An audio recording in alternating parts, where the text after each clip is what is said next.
Hey, y'all. I'm Mitch Lawrence. And I'm her husband, Leah There Lawrence. it is. She's my husband. Will we be swapping? And Leah's already confused.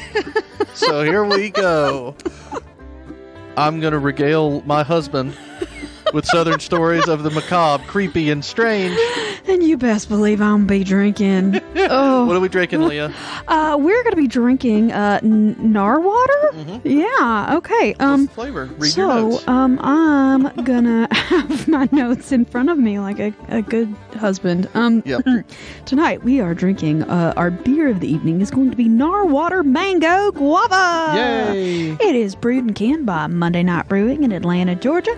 It has a 4.7 alcohol by volume. Mm-hmm. And let's read that online description because it doesn't say jack shit on the can. Nope, they don't. Go ahead. No, it says, Narwater Craft Hard Seltzer is brewed, not blended, made with real fruit, so you know it's good. Tropical, effervescent, might be wearing the latest pair of Yeezys. Brewed the hard way with real mango and guava. You didn't add anything to that? No. I thought you would have added the Yeezys line. Fuck no. I don't even know what Yeezys are. Like, I mean, I conceptually know what fucking Yeezys are, but that is not something that would be in my cultural lexicon to add to something like that. Continue the review. All right. My literal notes are so meh. Like, it's not bad, but it's also not good, so it gets a 5 out of 10 for me. I wouldn't order these, but, like, if that's what someone had and they were free, yeah, I'll drink 12 of them. It's fine. Yeah. They're just boring. I don't think... They're not a bad seltzer, but I think all seltzers taste like that. So, I mean, if you're a seltzer connoisseur, I'm sure these are lovely, but it still just tastes like the hint of a fruit, and I don't want a hint of a fruit. I just want actual fruit. So, not for me, but, well, you know. I'll say again, because we've said it in the past, this was a sampler pack. We got 12 of them, and there were 4 different flavors, and they all just taste very, very similar. Yeah, I couldn't, like, if you lined them up, I could only pick out the blueberry one because that's the one that made my mouth itch. Like, that's the only difference between any of them, because that's the one that would make me have an allergic reaction, possibly. Yeah. And I'm not even sure it would do that, because it's like, you know that homeopathy thing, the James Randi, where you dilute and dilute and dilute? I think it's been diluted, so this is just like homeopathic blueberry at this point, you know? Yeah. No, I don't care for it. But, you know, if seltzers are hardcore your thing, I'm sure these are delightful, but I don't get it. Mm-hmm. If I want spicy water, I'm just going to have, like, actual spicy water. Thank you. All right, well, I guess that's it for the beer. What's the score, Leah? 5 out of 10. Already said that. Kind of gross. I mean, not gross. Like I said, there's nothing objectionable about them, but they're boring as fuck. So yeah, not for me. And let's go on to our alcohol of the evening. Our spirit is going to be 99 Bananas Schnapps. And we actually have already done this one Twice before. Yeah, twice before. But the first one we did was episode 123. The title of the episode was Horses Don't Have Headlights. Mm-hmm. So if you really want to hear what 99 Bananas tastes like, you go over listen to episode 123, and we'll tell you exactly what it tastes like, but I'll let you know what it tastes like. It tastes like bananas. Well, it tastes like banana candy. It's not actual, like a Cavendish banana. They're a lot less banana-y than the banana flavor. Anyway, I know too much about bananas. Would you like to continue on with the episode?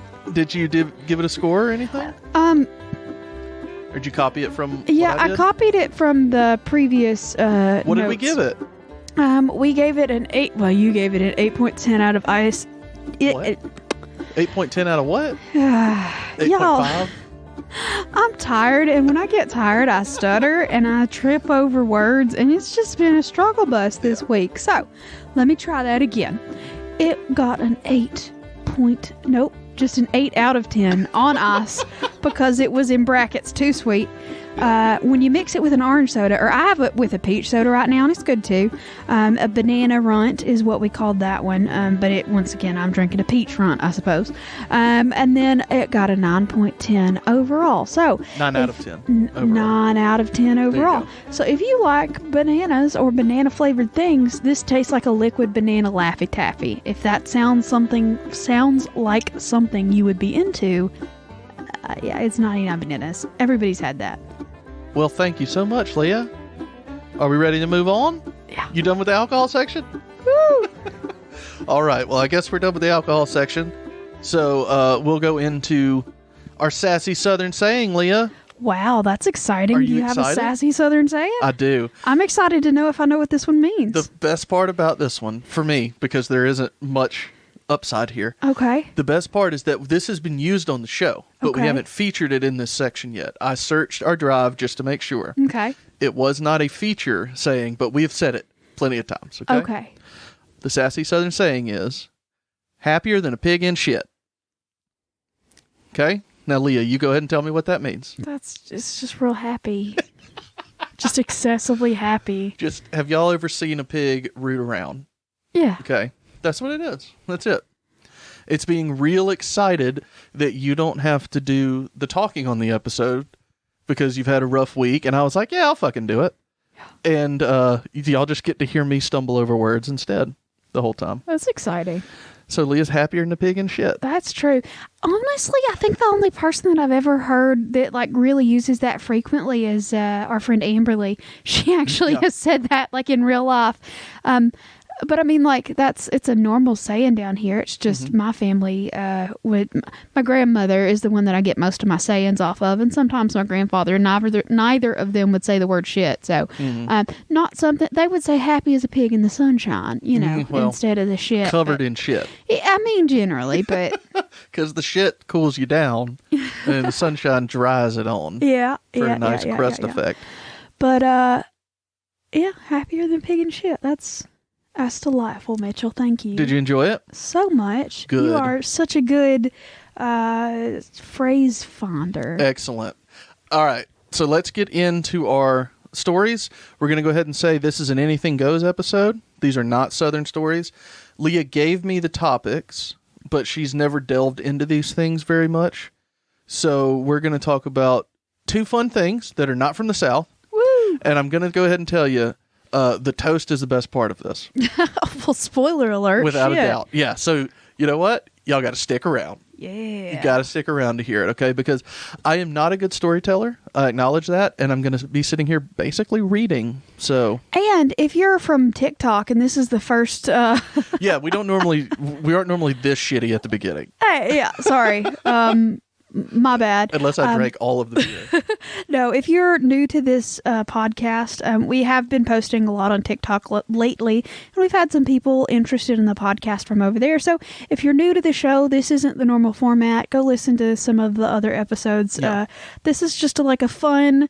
We're going out of town this weekend for... we're normally all business. Yeah, for this one's a fun one. A little socially distanced wedding that I have to be a part of. Excuse me, that sounded rude. Yeah. That I am super thrilled and happy to be a part of. Angela, I hope you don't listen to this episode. No, I'm super pumped. I'm just very tired because I've had a very shitty week. But I'm excited to go have a good time with one of the show's patrons. Yeah, so super pumped about that. But like I said, it's just a fun little mix up. So Swap. Yes. We're gonna swap. So you ready to get into the first story? So fucking ready. All right, we're gonna start with the fun one because the second one is a problem. So the first one is a cryptid, Leah. Yay! And I know you know what it is, but everybody out there, we're going to talk about the snallygaster. Snallygaster. Who's excited? I'm so excited to hear what you have to say about this motherfucker. Well, I'm going to go ahead and tell you. Almost everything from both of my stories are just from the Wikipedia pages for the things. Okay? Oh, wow. That's exciting. Yeah. So there is, unless I note it elsewhere, this is all from Wikipedia. So we're gonna get new comments on our the reviews on iTunes. It's just gonna be If I wanted to read fucking Wikipedia, I'd do it myself. You know what, y'all? We're 140. This is 147th main episode of this show. Yeah. Episode number 4 was titled "The Best Research Podcast." Deep dive, figure it out. Not my problem at this point. We're on 147. If you're still here, this is your fault. You did do this to yourself. Yeah, exactly. I did volunteer. So, all right. Well, the snallygaster is primarily in Maryland, Leah. Leaks Yes. over a little bit into Washington, D.C. Not very much, though. It's mainly a Maryland thing. This is from Frederick County, Maryland, in 2 little towns called Middletown Valley and South Mountain in Maryland. And the legend started in the 1730s. Did you know that? No. So far? Okay, well, here we go. What you need to know about the snallygaster. It is said to be a half reptile, half bird with a metallic beak lined with razor-sharp teeth, occasionally with octopus-like tentacles. Okay? All of that was a quote. All of you that was a had quote. me until the octopus. No. I love octopus tentacles. Like, They freak number me 1, out. they're tasty. Well, Number yeah, 2, they that's are true. very grabby. I'm all into it. I'm all about it. So... Because I'm all about that grab, So that's from the Wikipedia article, all right? There was also a write-up done in the Baltimore Sun in 2013. They just kind of covered the legend because it's, local to them. Yeah. So what they said was, quote, very long, in parentheses, up to a 25-foot wingspan, Shit. claws with sharp talons made out of hot glowing metal, a long pointed beak, and a third red blazing eye in the middle of its forehead. So, as you can see, things are a little different. This sounds like they don't know what they're talking about. It evolved a little bit.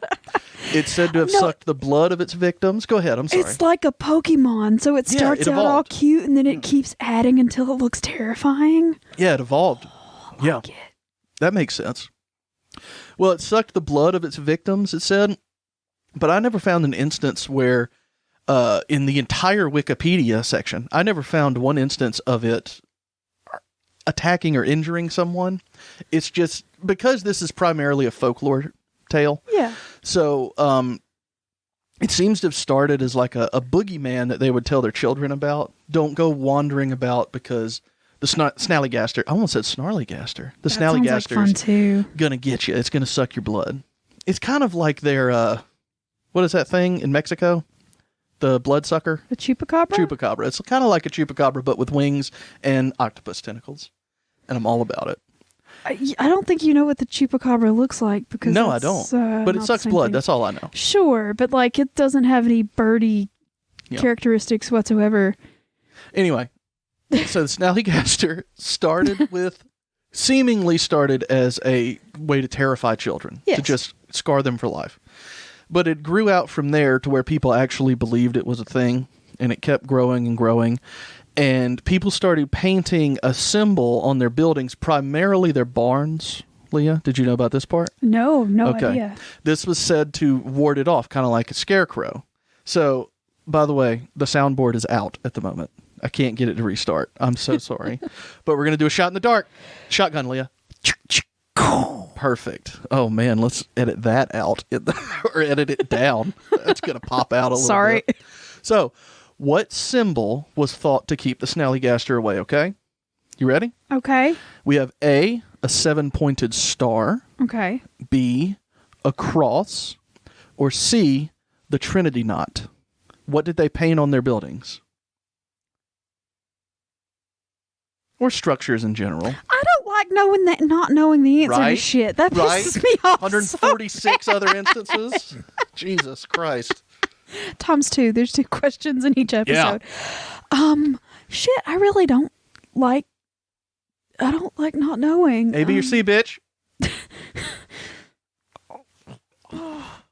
What kept the snallygaster away? The Trinity symbol. Incorrect. Let me buzz. Hold Is on, it a the cross? soundboard just came up. There we go. No, it is the 7-pointed See, and that's star. the one that I wanted to say, and then I was like, no, that's some elfin bullshit. Hell yeah, I've been doing this for 3 years. God damn it. Shut your fucking mouth. Every time. I'm so pissed off. Here, have a shot of 99 bananas. So, the reason I told you that is because that symbol you can still see in certain parts of Frederick County. Oh. Uh-oh. Leah's having trouble. Hey, look what I just got working. Oh, damn, it's not turned on. Fuck. Hold on, let's try that again. Oh, it burns. Shit. That's what she said. Oh, I didn't get it all the way to the back of my throat, and then I swallowed it, and it. Oh, What's going on here? Why don't I have volume? Okay, I don't have volume at the moment. My soundboard doesn't want to work because it sucks ass because it's a gross soundboard. It's because you didn't pay for a soundboard. There we go. Leah got it wrong. I'm very upset with that. Buzzed, bitch. You can work the soundboard if you want since it's working now. You don't want it? Okay. No, I'm going to let you do all the heavy lifting from now on. My thing is, for telling you that, is that you can still see this symbol painted from way back then in the 1700s. You can still see it in certain areas. It's exciting. There's certain parts where they have the 7-pointed star. I think it's kind of a folklore thing now. I like it. So after that, the legend kind of disappeared for a while. It just wasn't talked about much. But it's thought to have been resurrected in the 1800s as a way to, just like terrifying the children, to terrify recently freed slaves. Oh, that's no good. Yeah, so kind of like, you're free now, but don't go wandering off. Snallygaster's going to get you. Oh. Yeah, I'm here to protect you. Snallygaster doesn't attack the white people. You know, something along those lines. But then again, kind of died out again after that. It was kind of here and there. But then it revived once again in 1909, primarily due to reports in the local newspaper called the Middletown Valley Register. The reports were especially sensational. Mm-hmm. They were just really graphic in their descriptions. I don't think that they had any instances of someone being attacked, but people seeing it, and talking about how big it was and how scary and how dangerous. They even claimed that it would swoop through the air, quote, making screeches like a locomotive whistle. I thought that was fun. Okay, look, you've got a big-ass bird with a glowing third eye, hot metal talons, octopus tentacles somewhere, not sure where those come in, and what else was it? I don't know. Anything? Anyway, crazy big-ass fucking octopus bird with the glowing fires of hell in its face, and it's just going, choo-choo. This is the closest I've got. But that's not even it. Maybe the wolf whistle? No. Yeah, it's moving through the air, wolf whistling. No, it's just like a choo-choo hellbird. I don't like it. That's what I was saying. It's like, ho, ho, as it's flying through. That's my wolf. That's my train whistle. Yeah, it's from way back in the throat, but also like up top. Like not, it's way deep in the throat, but not down into the lungs. It's like, ho. Can I tell you a side note story about this, or is that going to derail you too much? I got all night. So when I was a kid, back before so in Nashville, there used to be a theme park called Opryland. It's where the Opry Mills Mall is today. Mm-hmm. But we used to go all the time because it was so close to us because, we're only about 2 hours away from Nashville. So we went all the fucking time because all of the Opry stars would perform there. My dad loved seeing, we saw all sorts of, legendary country singers there in the 90s. Had a great time, but they had this guy there that had a puppet show and a whole thing. His name is Boxcar Willie, and I had, when I was a kid, a signed train whistle, those big wooden train whistles, signed by Boxcar Willie, and I love that thing. I love that thing so much that I would grab it, and I would, sometimes on just special occasions, I would irritate the people in my household by waking them up to a train whistle. And what's really fun, though... You would wake them up? Yes. Or just special occasions makes me think that you're 9 years old. You leave the bathroom and you go, I'm no longer constipated. Hoo-hoo. No. It was just to be an irritating bitch child. I don't know. But we moved to the house that's near the train tracks. And we moved to that house when I was in first grade. So I was still a young kid and probably old enough to know that was a bad idea. But I would go into my brother's room early in the morning, on a weekend when he was trying to sleep, because he's 5 years older than me and he had learned to value sleep at that point. Yeah. I would get that fucking whistle and I would in his ears and wake him up, and then I'd kind of run out, and he was sort of in that in-between state of is that an actual train, or is my little sister just an asshole? It's always the little sister. It's always me. I don't know if he remembers that or not, but and I'm pretty sure I did it to my parents too, but I guarantee you if I woke my dad up, he would have made sure that I never did it again. So he might have broken the whistle in front of me. Very true. But he worked third shift, so it wasn't like he was being abusive. It was like he slept during the day. You know what I mean? Yeah. Like, anyway, so that I have very fond memories of that train whistle. A little delve into Leah's personal life. So I just imagine this big old... Yeah, it's got a boxcar Willie whistle. It's just flying And it's through. not even the sound that it makes. It's just got one of those boxcar Willie whistles and its tentacle, and it just... through the sky. Makes me happy. Ugh. I miss Aubreyland. It was so much better than that stupid mall. I'm sorry, Leah. I rode my first roller coaster at Opryland. It was kind of lame, but I enjoyed myself. Yeah. Well, I'm happy for you that you got to do that. Yeah. All right, back to the story. So, the Snallygaster really took off after these 1909 articles, right? So much so that the Smithsonian Institution was offering a reward for the hide of the beast. So if somebody could kill it, skin it, bring it into the Smithsonian so they could put it on display, they were going to pay you for it. But it's also a bird with claws and teeth and tentacles that's got a 25-foot wingspan. So, like, you need an army to kill that thing. I mean, probably not an army, but at least some light artillery. Yeah. Well, it got to be such a big deal that even President Teddy Roosevelt, Leah, who was a notorious outdoorsman, right? He loved hunting. He loved the outdoors. He almost postponed going on an African safari, a personal African safari, to go actually hunt the Snallygaster. But he didn't do it. He came close. But there were reports that he said, I'm going to go do this thing. And then he was like, never mind. I just want to go to the safari, kill a rhinoceros or something. So he did that. And anyway, it kind of died down a little bit because people found out that the reports were just a hoax that were perpetrated by the editor of this newspaper to sell more newspapers. And a certain reporter was the one doing it to try to... some of the best stories are newspaper hoaxes. They are, and it tried to increase readership because they just used the previous folklore of it and added in a little bit extra because just 3 weeks before they published this was when the Jersey Devil was reported to have been a thing. So they took some of that, took some of the Snallygaster, added it all together, and were like, we're in danger. Somebody call the president to come hunt it. Maryland was just like, fuck you, New Jersey. We can do this too. Yeah.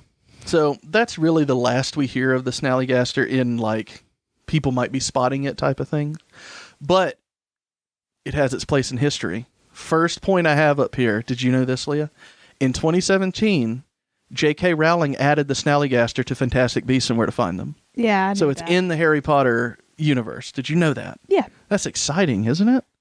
It's fun. I mean... Well, it would have been if J.K. Rowling wasn't an asshole. I just have very complex feelings about that whole situation that I don't want to go into in public because I'm not educated enough or really the right person to be talking about it. But yeah, I mean... I get it. It's interesting that she's incorporated American folklore into stuff like that. But yeah. This was also before people knew she was a Tory. Yeah. It was 2017. I don't know. It's just... Once again, mixed feelings. Gonna leave that there because it's not my place to speak on it. But, Snallygaster. It's fun to say.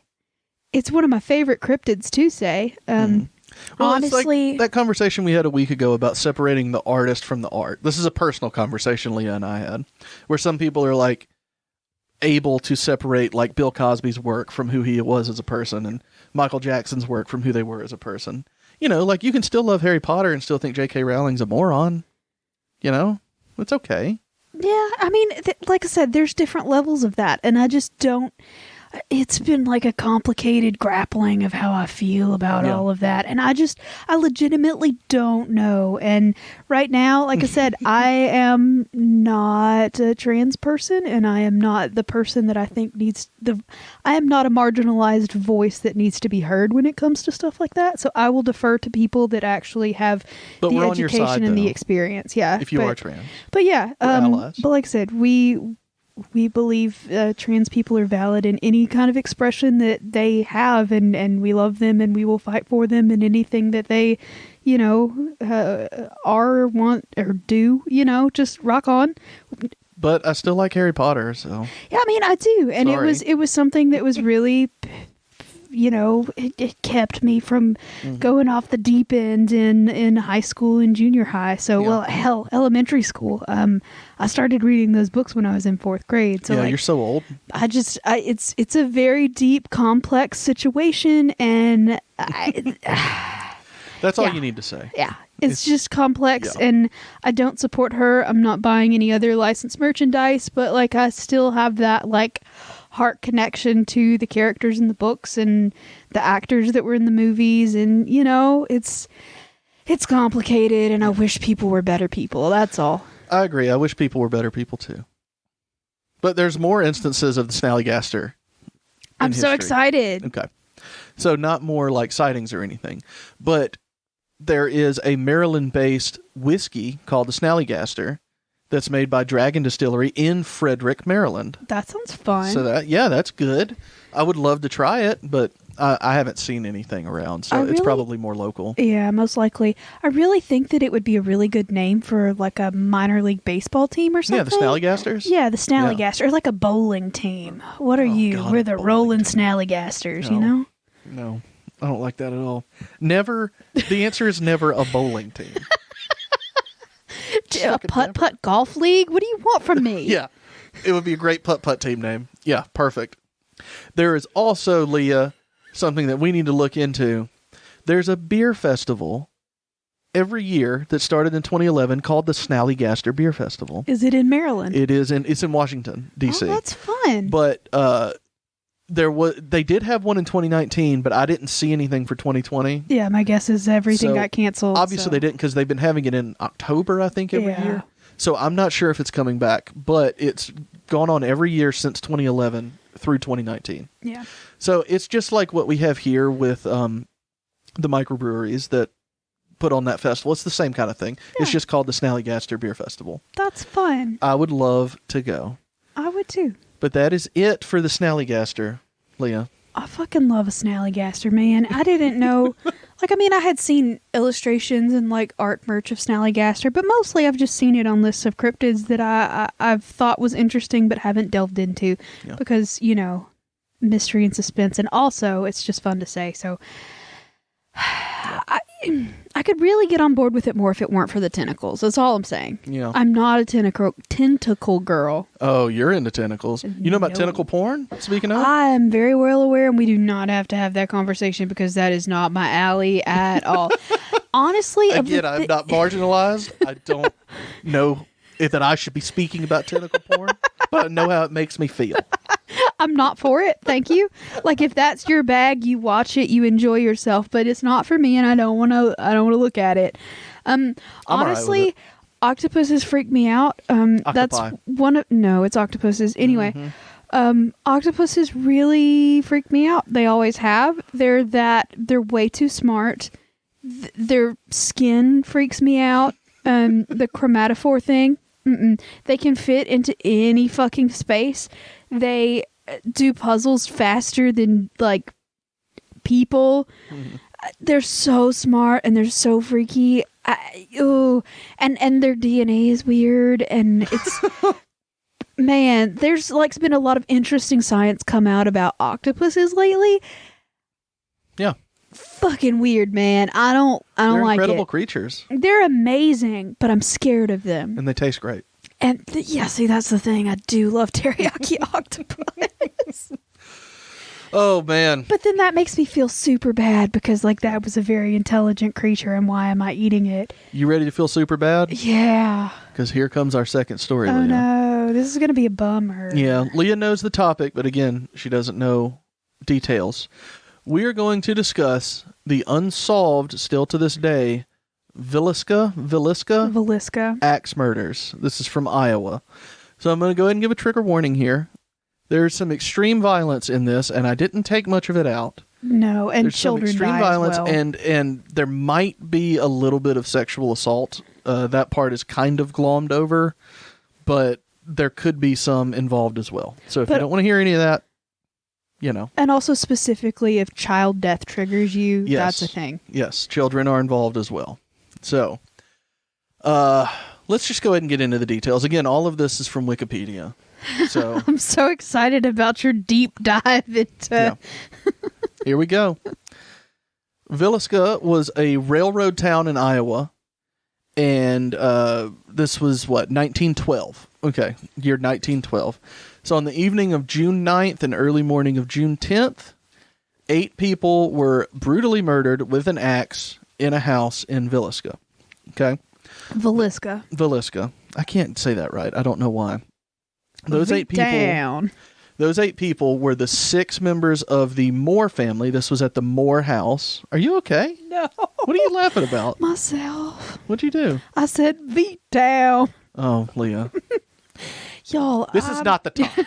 It's really not. I've had a shot, and then the drink that I've got has 2 shots in it, and I've been drinking a beer. Oh, Leah. I'm very tired. You're a problem. Yes, I'm sorry. You are a problem. So. Somber mood. Let's get into the victims. Okay. We've got the 6 members of the Moore family. This took place at their house.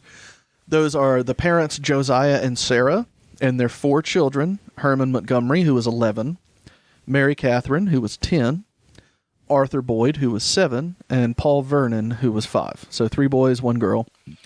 And there were also 2 house guests who were friends of Mary Catherine, the girl, the 10-year-old girl. They were named Ina May, who was 8, and Lena Gertrude Stillinger, who was 12. So these 8 people were murdered on the night of June 9th or the morning of June 10th in 1912.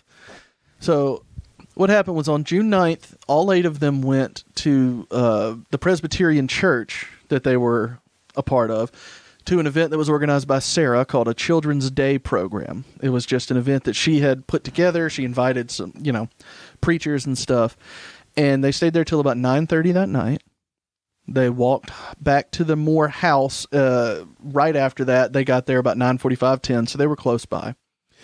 And then that was pretty much it for the night. On the morning of June 10th, their neighbor, whose name was Mary Peckham, she noticed that they hadn't come out of the house by 7 in the morning, and they're normally up doing their normal chores. They lived in pretty much a farmhouse.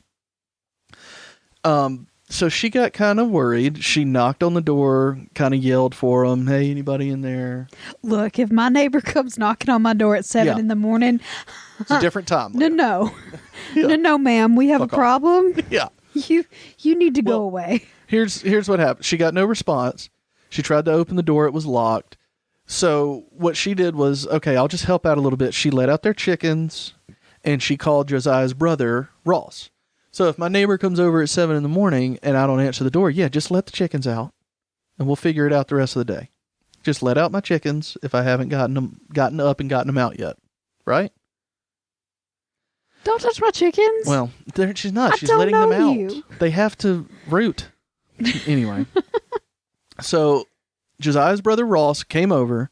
He knocked and yelled at the door, also received no response, but he had a spare key that Josiah had given him. So he opened it up and went in.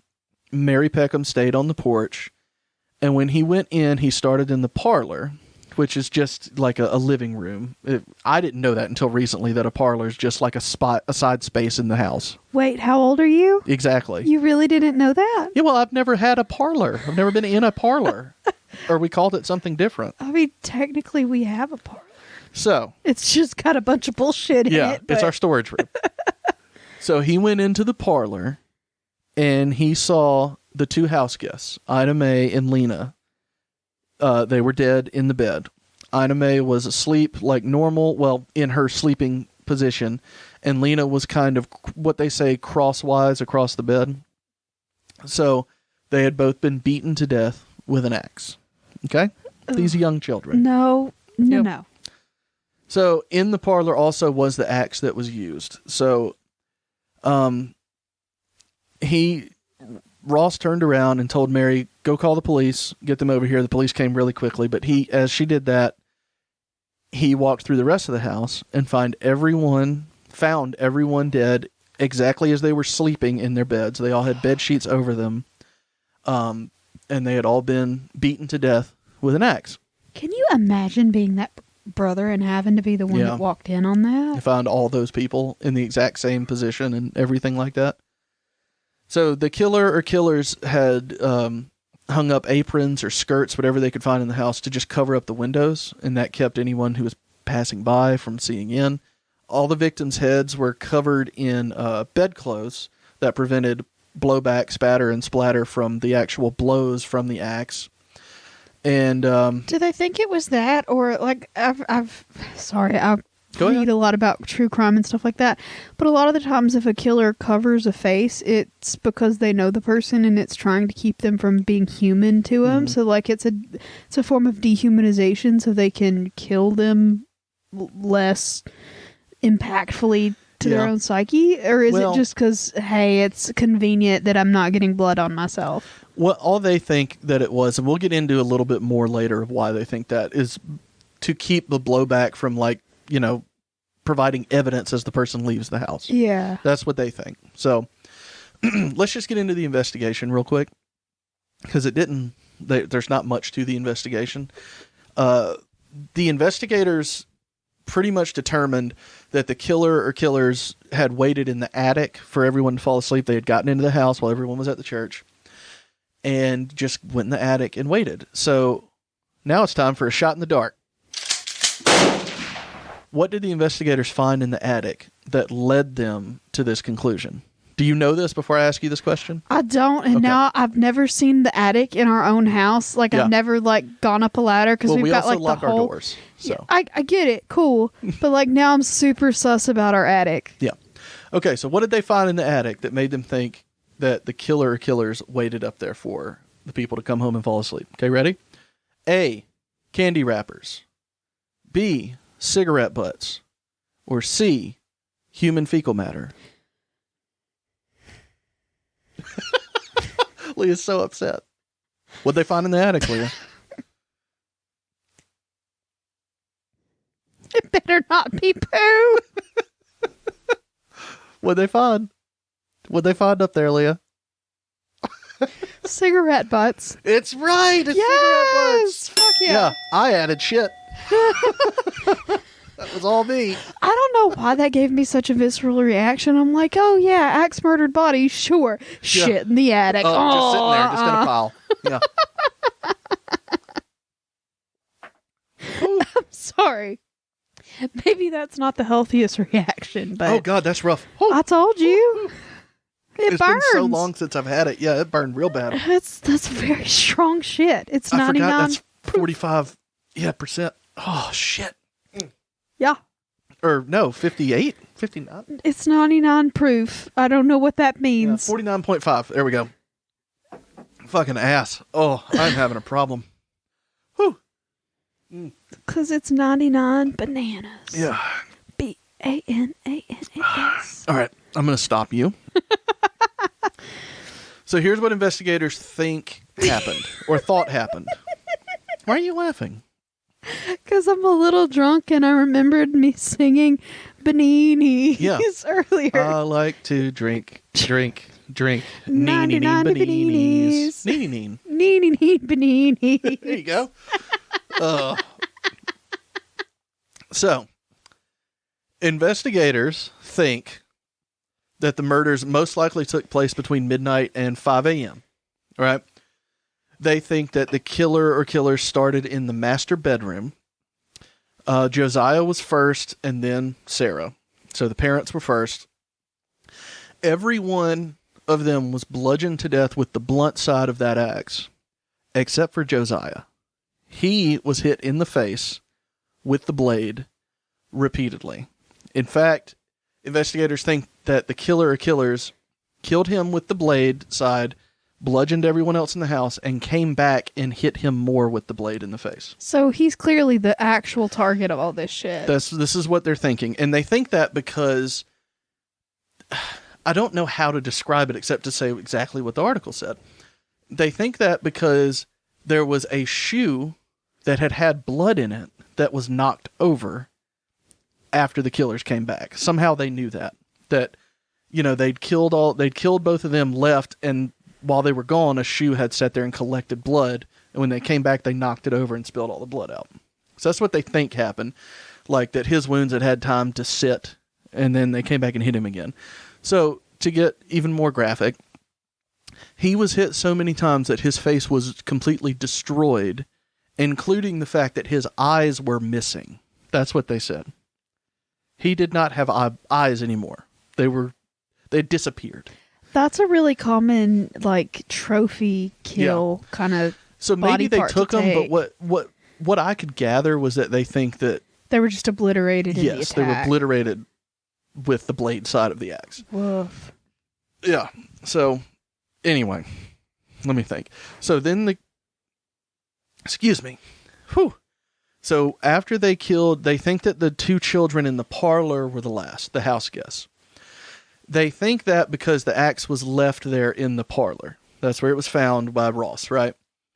So, like I said, they thought everyone was asleep except for Lena because she was crosswise in the bed. They think that she woke up while Ina was getting killed and tried to defend herself and was hit in the head, face, whatever, across the bed. And they also think that there was some minor evidence that she may have been sexually assaulted, the 12-year-old.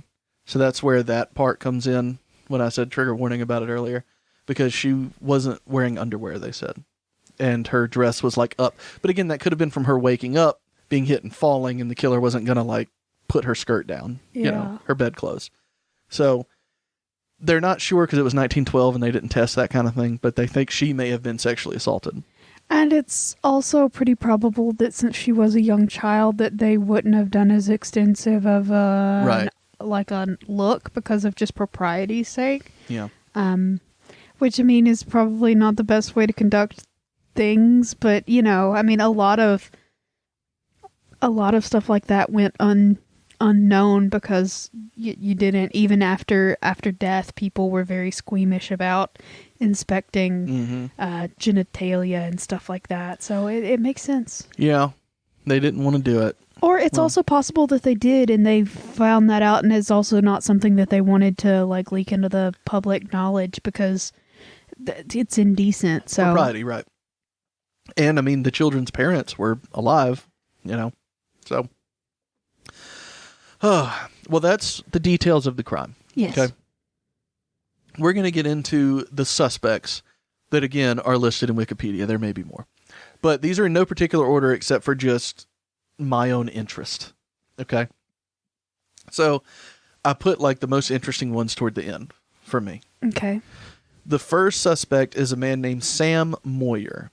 Okay. He was Josiah's brother-in-law. It doesn't say if it was Sarah's brother. It just says his brother-in-law. So there have been reports that Sam Moyer had threatened to kill Josiah before. Like they'd just been in arguments and he was like, I'm going to fucking kill you or something.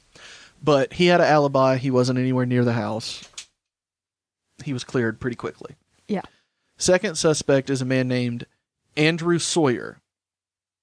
He was just a transient person. He had like come in to do some day labor kind of thing. He has no real connection, but he kept coming up because he was a stranger, essentially.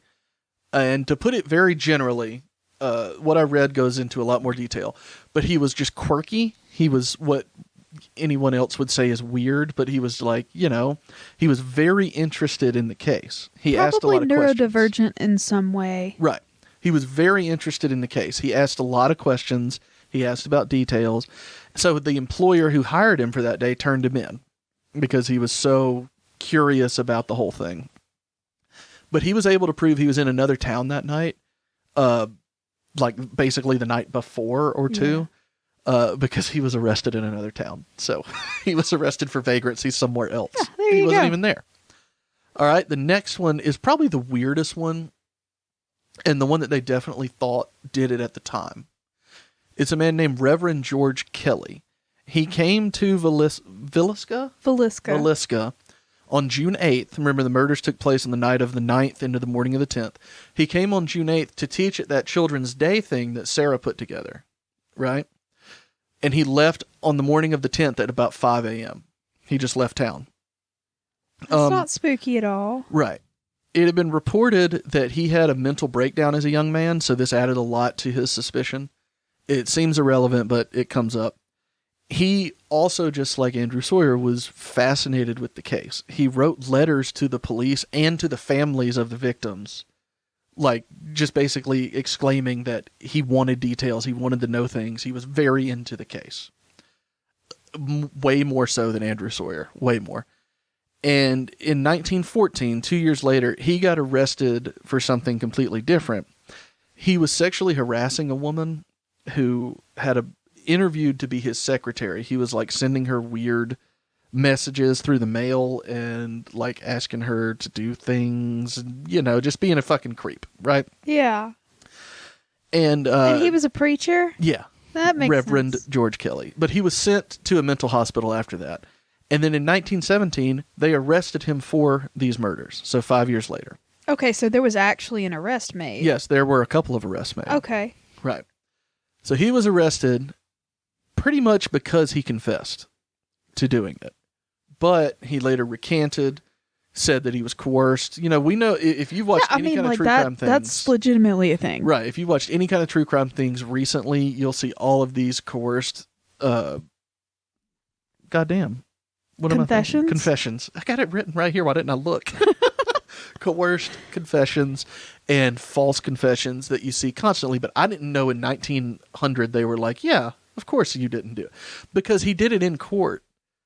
Like in court, he said he did it. But flat out, the jury didn't believe him. They just said, no, we don't think you. No. Well, I mean, you don't know. He might have presented as being a bit cuckoo bananas, and they were like, they thought, sir, you're a little bit more. They didn't believe him because they thought he was mentally ill. They thought there was something wrong with him. And I have, in quotes here, described as peculiar, reportedly having suffered a mental breakdown as an adolescent, like we talked about earlier. And another reason they thought he was mentally ill was because he was generally creepy around women and girls, like the one that he was harassing. He was accused of peeping, looking into people's windows, and just basically asking strange women to pose nude for him. Was he an artist or just like to look? He was a reverend. But so that's why the jury look, we got a new stained glass window that we got to get together, and we just pose nude. So that first jury that didn't believe his confession, that one ended in a mistrial. Okay. They tried him again, and then he was found not guilty. He was acquitted of it. So that's the end of his story. But for a while, they thought it was him. Because he came into town and left immediately and was just a general fucking creep. So they were pretty sure it was him. But did they have any other relationship to the family other than just being involved in a church? Not that I found. No. Because it seems like if you're coming into town to murder people, like bludgeoning people to death seems a very specific and aggressive and personal kind of way to kill someone. Mm-hmm. Like it, especially with the fact that the father got so much like actual, damage to his face, like extra. It seems to me like someone was intentionally like fucking up this dude and his family. Yeah. Because there was hatred there. There was spite. There was something going on that it was like intentional. And like that guy seems like he was probably cuckoo banana pants, but like not in a like not in a criminal bludgeon children to death kind of way. I agree. There's something wrong with him. And clearly he's a menace to society. Kind of creepy as shit, but like I don't think he and obviously it's just reading past people's, observations of that kind of behavior, but it still doesn't seem like the right guy. Who else you got, Mitchell? Well, if you want to get personal, I got something for you. The next four are... four? Shit! Yeah. Well, there are 7 suspects. How many people are they trying to pin this on? No, well, you know that in an investigation there are a lot of suspects. Yeah, of course. What happened was, in the investigation itself, at the time, they narrowed it down to like 4 people. But since then, other things have happened. Okay, so they've added like armchair detective style. Kind of. A lot of this happened at the time, but the majority of the actual investigation has happened since then. Okay. So at the time, this one, I'm going to go ahead and say, it is a personal one for the case itself, but it feels very fabricated. It feels like someone was trying to find something. They were reaching. Right. This one is Frank F. Jones. All right. He was an Iowa state senator. So this already is like, I don't think so. Okay. Couldn't he pay someone? Maybe, but I don't think so. Right. The reason that he was a quote unquote suspect, which just means that they were looking into him. It doesn't mean they thought he did it. Yeah, right? yeah. Someone named him at some point and they looked into it. So the reason that he was looked into was because Josiah used to work for him in a store. Josiah left that store and opened his own rival store, and he took a lot of business, including some big contracts from Frank Jones. Some important contracts for Frank's business, right? And rumors had it that Josiah also had an affair with Frank Jones's daughter-in-law, but there's absolutely no evidence of that. It's just like, they were saying Frank Jones probably did it, right? It's just kind of out there. Yeah, that Nobody doesn't cares. seem right. Right, so that's it for him. It wasn't even really questioned in it. Now, the next one is, this gets fun. As fun as this can be. Yeah, I get it. This is a man named William Mansfield. He is, because of other corroborating things that happened around the time and since, believed to be a serial killer.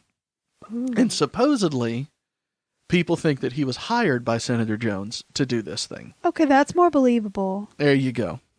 But he could have committed axe murders in Colorado that happened 9 months before the Villisca, because at these axe murders in Colorado, the windows were also covered with bed sheets, whatever they could find in the house. The victim's head were covered with bedclothes to prevent the spatter and the splatter. And he's also believed to have committed axe murders in Kansas 4 days before this Villisca thing. He's believed to have murdered 2 other people with an axe in Illinois. What is with all these axe murders? Do you not know that poison and bullets exist? There's so much going on here. Axing someone to death is very physically intense. See, this guy was kind of a traveling tradesman. Yeah. He could have also been the sole perpetrator of the Southern Pacific Railroad axe murders that took place in 1911 and 1912. So this is, they're piling on things because all of these crimes are very similar in MO. He could have been the Axeman of New Orleans. I was about to ask if you were talking about the Axeman. Mm-hmm. Same thing. They're all extremely similar. And the primary reason that he was thought to have done all of these was because he murdered his family in almost this exact way. He murdered his wife, their infant child, and her parents in almost the same way. So like Family Annihilator style, like everybody. Yes. All of these crimes that I just listed off, they were towns that were readily accessible by trains. They were like railroad towns. And all of the crimes were committed with an axe to people's heads while they were asleep and they were covered with bed sheets or something similar. Bedclothes, So. And was he ever connected with the locations other than are there any extenuating circumstances where he took a job in these places? From what I gather, he was just a tradesman, and he kind of went along the railroad looking for work. That's what or different railroads. Yeah. Looking for, I need some work for a little while. And, I think he kind of settled down after a couple of years, and that's when he killed the family that he just acquired, He was actually arrested for these crimes in 1916. But he was able to prove that he was in Illinois at the time of the murders. Now, that Illinois stuff was... The 2 Illinois murders were around the same time, but not like in the exact same time frame. Yeah. So they were around the same time. But, again, eyewitness testimony is a stupid fucking thing anyway. Yeah, it's rough. So he said he was out of town and he was able to prove he was in Illinois when this happened. But a restaurant owner identified him as the man he saw coming onto a train in Shenandoah, Iowa on June 10th, the morning that these murders were discovered. And the man that he talked to was kind of disheveled and said that he had just walked there from Villisca. And he looked just like this William Mansfield guy. So, anyway, he was released because there was a lack of evidence, but he was arrested for the crime. So, nothing ever came of him either. Now we have Henry Lee Moore. He is not related to the family. They make it very clear that he is not related. Also a suspected serial killer. Basically the same thing. How many fucking serial killers are there in Iowa? Leah, we're not even done. Shit, we're not even close to balls done. fire. Oh, so, Lord. He was a suspected serial killer that did the same kind of, they think the same kind of things about him that they do Mansfield. He probably traveled the railroads, killing people in a secluded farmhouse type of thing. The railroads are terrifying. Yeah. So they believe it was him because... Now my boxcar wheelie whistle has just lost all of its... Now the next two, I will say, the last two, these people were never arrested. These are things that have come afterwards. Okay. It believed it could have been him because a few months after the Villisca murders, he was convicted of almost the exact same type of murder on his mother and grandmother.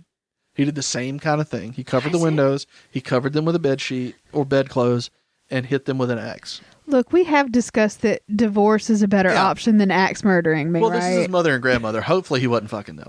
Ew. But still, divorce me, please. I love you, but divorce me. Just divorce me.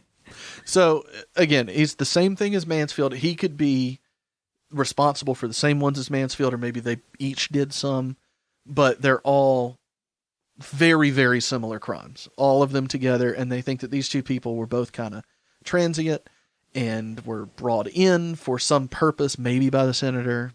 It doesn't really... They're really trying to pin it on that senator. Yeah. They wanted the senator for a minute.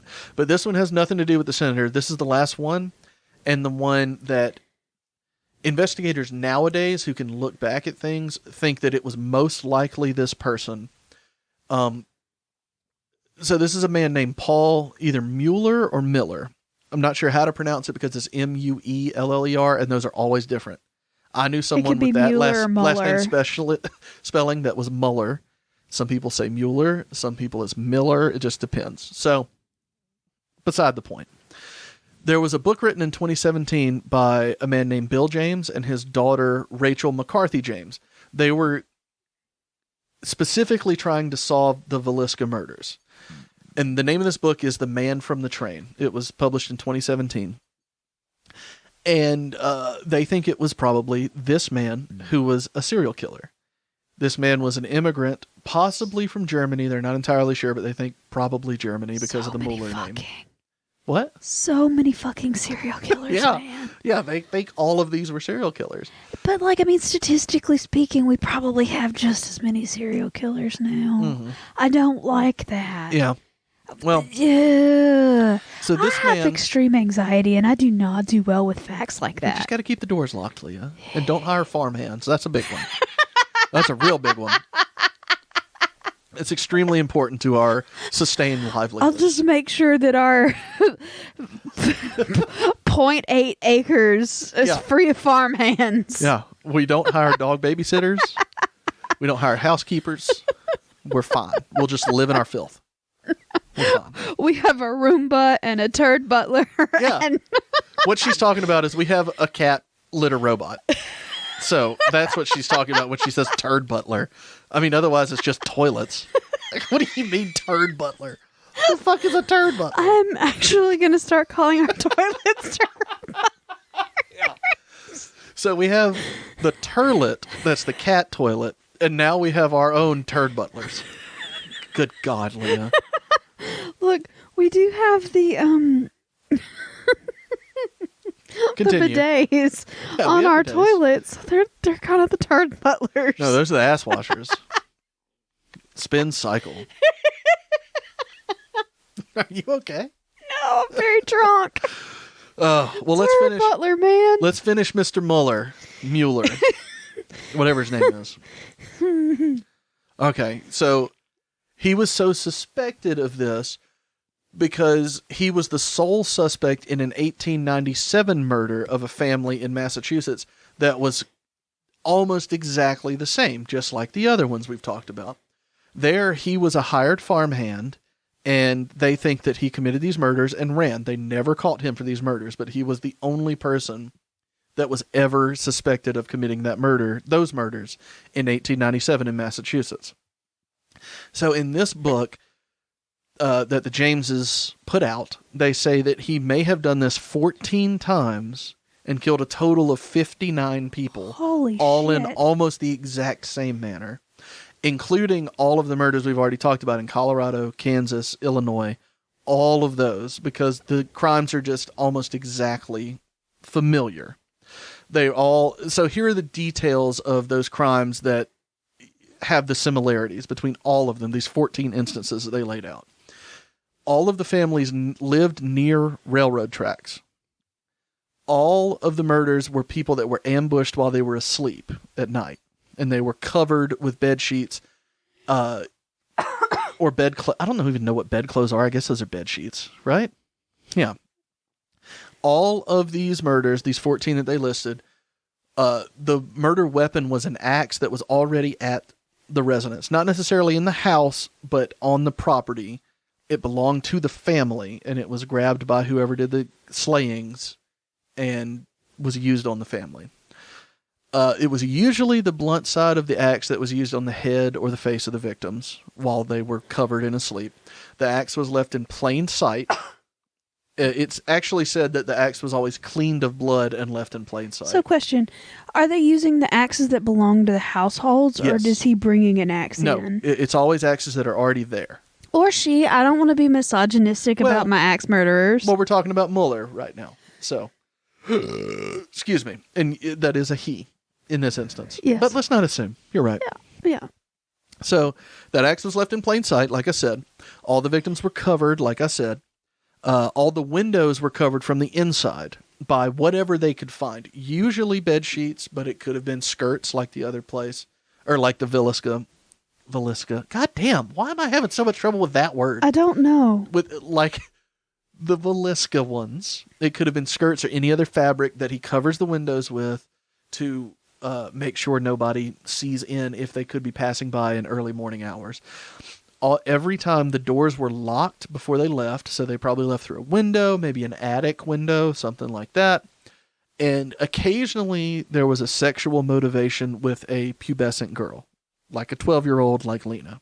Oh, what a creep. That wasn't evident at every crime scene, but occasionally if there was a 12-year-old girl or around that age, probably something along those lines. Oh.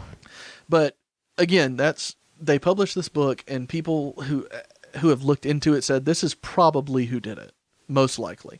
But this person was never even thought about at the time because they didn't know who he was. Yeah. You know.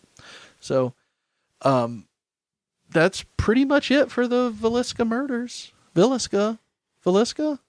Nobody knows who did it. It remains a mystery. We don't have any details besides what I've told you here. So can I tell you a little bit more about like the hauntings about this particular situation? Yeah, I didn't know there were hauntings. Yeah. The Wikipedia page said nothing about hauntings. The Wikipedia rarely says thing about hauntings. Okay. So the Villisca house is open for tours, right? Okay. It is a tourist attraction. I didn't know that. It is. Fuck that. They've restored it. It's open for tours. You can go post it on your Instagram, etc. But they also allow people to rent the house out to sleep there overnight. Oh, Yeah. Nope.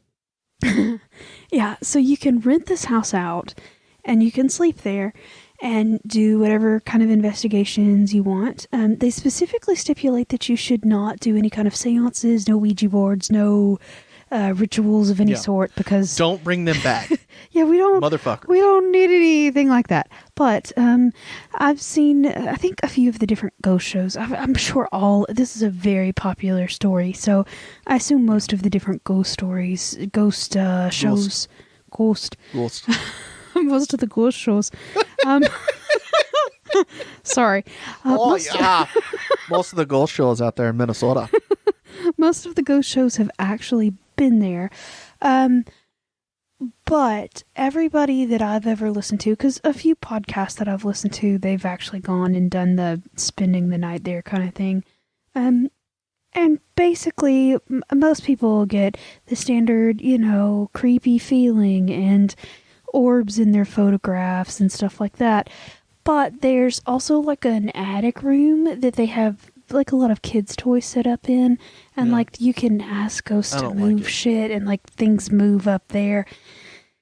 And for the most part, most people that stay there get too freaked out to really stay overnight. And I'm sure a lot of that is psyching yourself up, knowing what has happened in that place. But, you know, there's supposed to be like a very dark, uncomfortable presence.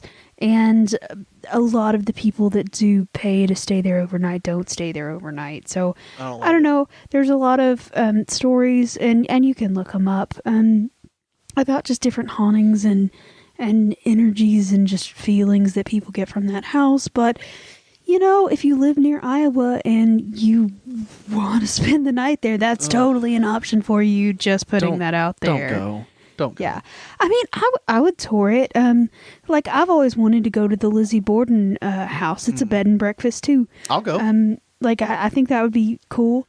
That's in Massachusetts? Fall River... Fall River is either Massachusetts or New Jersey, right? I don't think it's New Jersey. Y'all, I'm too drunk to remember my true crime history. I'm sorry. But I probably got the entire name wrong, didn't I? Massachusetts. Fall River, okay. Massachusetts. Oh, I did get it right. It's Fall River. Okay. Yep. I'm proud of me. But like I said, I have no problems with going in places like that. I'm proud of you, too. Most of the time, like, haunted-y kind of places don't bother me. Haunted-y. But, you know, I don't know. I probably wouldn't stay the night in one of them, but I would definitely go visit. Yeah. I'd go. Yeah. I don't know that I want to go to fucking Massachusetts. I also don't want to drive to Iowa. That seems like there's not a lot in Iowa that I would want to do anyway. Like, Massachusetts we could talk about. There's other tourist attractions, but... And I could be wrong. Maybe I just don't know enough about Iowa. So if anybody listens to our show in Iowa, send me an email. Tell me what there is to do in Iowa. Maybe I want to plan a trip. But like, if your email fucking says to go to the Morehouse, I'm going to lose my shit. It's actually got a sign out front that says the Villisca Axe Murder House. So, I mean, like, it's in, like, big, it's very touristy, very, like, macabre, come see our crazy shit kind of stuff. And I think a lot of people think that the people that own it and run it are a little bit... quirky. And not quirky, just, like, trying to monopolize on, like, a thing. But, the like, a bad thing. But, I mean, it's... If I owned a house where people got axe murdered in, I'd probably try to make a big deal out of it, too, to sell tickets. Because, look, people gotta eat. Yeah. And people gotta eat and people gotta die. Yeah. And, I mean, people gotta get true crime is just such a popular thing right now that... Yeah. It's always been a popular thing. It has always been, because everybody's got that morbid curiosity about them. But it has had a bit of an explosion recently. Like the one TikTok that I put out that was true crime went fucking crazy. Like, what was that about? So like I said, true crime is a thing, and if I had an axe murder house, well, I probably just wouldn't have an axe murder house, but you know. Yeah, let's not do that. Like, that's not in the 5-year plan. No. I do not plan to have an axe murder house. Let's not make this one of those either, so just divorce me, I'm not okay? planning on it, Leah. If an axe murder occurs here, it won't be me. Okay, good. I can promise you that. Number one, Excellent. we don't have an axe. Do we not? I thought we had like a machete or something. No, we don't have a machete. Damn. We have... A hatchet? We have bow saws. Okay. We have a bow saw. Bow saw murder doesn't sound as much fun. Like, no one would come to the bow saw murder house. Like, you can't kill somebody quickly with a bow saw. That would be like torture. Yeah. I could borrow your grandfather's battery-powered chainsaw. Do you know how pissed off my grandfather would be if you murdered me with his chainsaw? He won't know. I'm going to kill him with it, too. Like, obviously, remove the witnesses. Oh, Lord. Leah. Okay. No, that's stupid. Would you just like to get a toast? I suppose. I've heard it's the best part of this story. It's the best part, but that does not mean it's good. I want to clarify. All right. I'm super excited. I will say that I'm particularly proud of the rhymes. Look, but besides that, you've talked. I've talked so much shit about your toast. So much shit about my toast. This is the second toast I've ever done. You've done 145. So there are going to be some shit ones in there. This is my second one, and it's good. Okay, let's hear it, But bitch. again, no. It's the best part. That does not mean it's good. Okay. But anyway, everyone, hoist whatever you have with you. I have a vessel of peach soda and 99 bananas. If you have and a that, hoist tea it. jar. Okay, here we go. Let's toast to our stories of the night. A cryptid beer festival? That seems filled with drama. Can you imagine a gala for Altamaha? Go ahead. I mean, it's terrible, but I want to go to an Altamaha gala. All right, second stanza. A senator, a wanderer, or someone with practice. All we know for sure is axe murders are tactless. Drink. Thank you very much. I still want to go to an Altamaha gala. Yeah, right. Oh my god, I kind of want to cosplay as Altamaha. Is that weird? Yes, very much so. But I'll be Snallygaster. Snallygaster. Oh my god. We need to come up with like cryptid cosplay. Yeah, I'll be Snallygaster. Oh. But you have to make it, though. That's going to take you a while. Oh, I mean, and you just have these big wings and like your body's just covered in tentacles. Yeah. I'm here for it. I will make that happen for you. And I want just a big ball gown that's all Tamahaha themed. Well, Leah, I have bad news for you. Yep.